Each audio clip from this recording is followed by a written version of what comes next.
How good was Star Wars Jedi Fallen Order?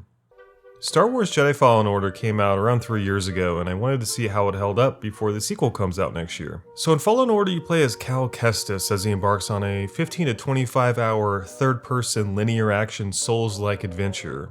The story is pretty basic, establishing the major characters early and taking off pretty quick. The game begins on the planet Bracca, 5 years after the Clone Wars and the Great Jedi Purge. Cal works as a scrapper who gets caught by the Empire for using Force powers, so he's chased off the planet, seeing as how the Empire is trying to wipe out all the Jedi. He escapes to Bogano with the help of some new allies, and his quest begins to find something called the Jedi Holocron, which contains a list of Force-sensitive people.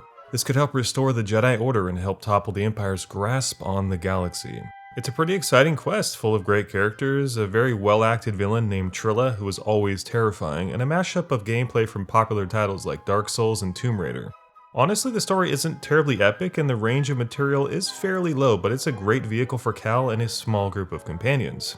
The game manages to capture a lot of personal growth and redemption to these characters, despite the small runtime of the game. So while the overarching story isn't terribly grand, they pull off a great story here with some cool cinematic moments like the AT-AT on Kashyyyk and a lot of cool stuff at the end of the game. And that's kind of how you could view Jedi Fallen Order as a whole. It's more of a grounded story, but it doesn't skimp on AAA metrics that you'd expect, like great writing, great character performances, and great cinematography. Cal is actually a really great character, and I like him because he's not some all-powerful Jedi god, he's actually kind of a dork. Cal might not be the most memorable or unique protagonist, but he's easy enough to like and to root for. Again, there's this grounded feeling to his character and his story that I appreciated, and I really enjoyed it throughout the game. And they tie this to the gameplay as well. Cal doesn't have any crazy godlike Jedi powers, and you won't soar through the air shooting lightning from your eyes or throwing cars at your foes. Cal's movement during combat is pretty slow, and the range of your saber is quite low. You die pretty quick, and the focus is on doing perfect blocks and perfect parries, as a perfect block is the only way to deflect blaster rounds back at enemies. So some fluency in controls and tactical thinking is required versus just being this almighty Jedi god, just spamming attacks and doing all this crazy shit.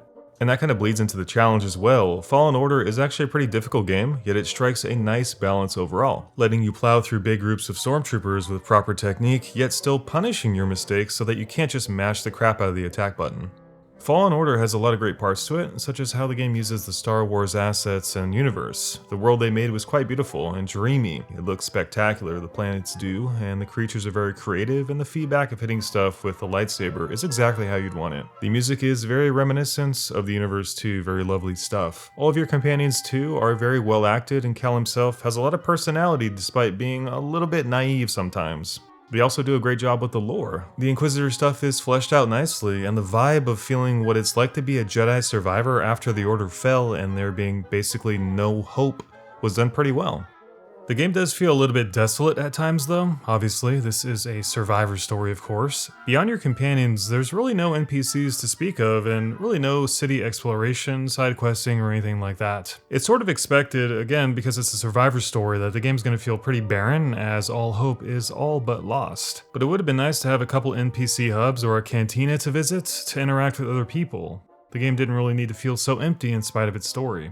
Maybe some of it was intentional to make the player feel the cold aftermath of Galactic War, being on the run, pursued, and desperate. If that was the case, they nailed it with the on-rails, consistently moving forward storytelling. Either way, Kashyyyk was my favorite docking area because there was some people noodling about, so there is life in this barren game, but it's really only in passing. Star Wars is a big universe, and you rarely feel it in this title, which maybe isn't the worst thing because really, the tone of the story is allowed to stay, true to the survival feels for pretty much all of the game, beyond that small interaction with Saw on Kashyyyk. But for my money, I think the combat is actually the game's best strength. It's not perfect by any means, and it's very iterative, and it does feel a little bit stiff and clunky initially, but it has good bones. Fallen Order has classic lock-on combat with a stamina bar. It's not the most original thing, in fact, there's few if any original ideas in Fallen Order. Mostly this is a hodgepodge of industry-proven features and mechanics that work very well together. You just have to accept that in some way, at some points, you have likely played with most, if not all of the game's core systems in other games before. Things like wall running, parrying, counter-hitting, climbing, platforming, sliding, wire walking, swinging, healing, and blocking. In fact, it borrows a tremendous amount of stuff from the Souls games, like bonfires, respawning enemies, and a similar camera setup. If you look specifically at mechanical combat, it actually borrows more from Sekiro's guard breaking mechanic where you must time parries to break the enemy posture meters. Throw in some force powers and lightsaber deflection and poof, you've got yourself a guaranteed hit that most people will enjoy, though never reaching anything groundbreaking in spite of it. Which is expected as this is a design by committee game, and that's not always a bad thing if the implementation of those ideas are solid, and they are, honestly. With so many elements borrowed from other games and thrown into the same witch's cauldron, you'd expect something to feel off, but not really. The best part about Fallen Order is that it actually nails just about everything it offers, in a mixture that is easily digestible and never ever overbearing, and that is a pretty good accomplishment. I really enjoy the combat specifically, and it's a lot deeper than people give it credit for. Cal actually has a lot of different sword attacks and combos. This isn't a game where you just spam R1. Cal has a triple hit combo. He has a thrust attack by delaying the R1 inputs, and you can squeeze this in between any attack in the chain you want to. There's also a different delay attack when you switch to two-handed. You have an overhead. You have a leap attack.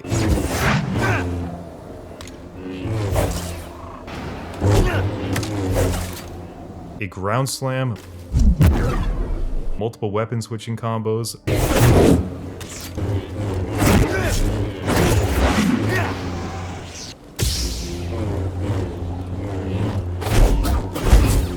Pull executions. Parry counterattacks, and a ton of roll, jump, and dodge combinations. There's a kick for staggering enemies, and you can even deflect blaster rounds in mid-air. This is a pretty substantial amount of options for a combat system inspired by a game in which you hit R1 for 90% of your playthrough. The camera and the general feel of the game can be slow and janky at first, but throughout the game I was really happy with the combat and loved just about every element of it, except the over-reliance on fighting animals and creatures instead of human enemies. Level design though is not the game's biggest strength, and neither is exploration or itemization. These are quite literally my only major issues with Fallen Order after playing it twice, and they could be seen as a pretty big one when combined. Each of the planets look really nice, and they have that Star Wars feel to them with all the alien weirdness and such. They function pretty well the first time through, with platforming, secrets, locked off areas requiring some unacquired ability, and the odd shortcut to find. But strictly speaking of player navigation, the levels are kind of a pain in the ass, and this is something I felt a lot on my second playthrough as opposed to the first one. The maps are the issues, and they kind of function like circles. You're dropped off in what you would call a starting point, a la the docking area. There's typically a main path to follow, and the game will take you through multiple sub-areas, wherein you'll do some fighting, some parkour, and some climbing and whatnot. However, a lot of the sub-areas are cut off in a way that you either cannot go back, or it's a big hassle to access previously explored areas directly. You often have to go through large sections of the area, depending on where you are, in order to reach the starting area if you want to leave the planet. The game does have some shortcuts and area interconnectivity, but it's frustrating because they only really get you through specific sub-areas for the most part. They rarely ever loop back straight, like brilliant shortcuts in Souls games. The Metroidvania element of the game kind of suffers a little bit because of this, because you'll be swapping between different areas and planets, especially if you miss stuff. So when you head back to Kashyyyk, for example, to find collectibles or to access previously unreachable areas with your new abilities, you actually might jump on the wrong platform or slide down the wrong thing, and not be able to go back to the specific room you need to be in without going through large sections of the game again. So Cal has to go all the way to the end of the level, back to the docking area, and back down the starting path again. And if you meditated at any point, congratulations, the enemies are all back. So backtracking is pretty annoying in general. Just getting back to the Mantis can be a pain in the butt, especially because there is no fast travel, no compass, and no option to set waypoints or custom markers to help you find your way back. Not every game needs a fast travel mechanic, but a lot of the areas are mazes of labyrinths, so not being able to warp back to your ship was definitely annoying despite the cool gameplay encounters, sick visuals, and great music. The real issue for me though is that the map is pretty much a bag of horse manure. I understand wanting to give players a map to kind of bridge the gap of the soulsiness factor to the mass audience, but if you're going to provide a map, you gotta get it right, because in theory a map should make things easier, not actually harder. But this map somehow makes things worse, and more often than not if you try to follow it, you'll actually end up in the wrong place. I don't know how it happens, but it does. The 3D hologram is cute, and I'm sure it's not a problem for everyone, but I just can't seem to jive with it. It's not entirely useless, but it's so complicated and it just looks weird and it requires a lot of understanding to use it efficiently. Just swiveling around it gives me a headache. By the time you can actually make proper use of it and get your head around it, you actually might be close to finishing the game, and that is actually a sign of a pretty poorly implemented game feature. Combined with a confusing layout of the areas and lots of impassable, pointless terrain in the game, you end up being very conscious of the geography versus getting lost in a very cohesive, seamless world, which is a lot different. Ergo, more time than I wanted playing Fallen Order was running in circles and getting lost, especially on that damn ice world. I really hope the level design and the Metroidvania aspects get improved for the next game, as well as the collectible treasure hunting aspect. I mean, ponchos? Really? Lightsaber customization is pretty cool, but Cal deserves some better cosmetics and upgrades and things to search for than jackets that barely change your appearance. The Cinderella Virgin playthrough is often where I'm a lot less critical because there's that honeymoon period after all, and a lot can be forgiven as many of us are just out to have some fun.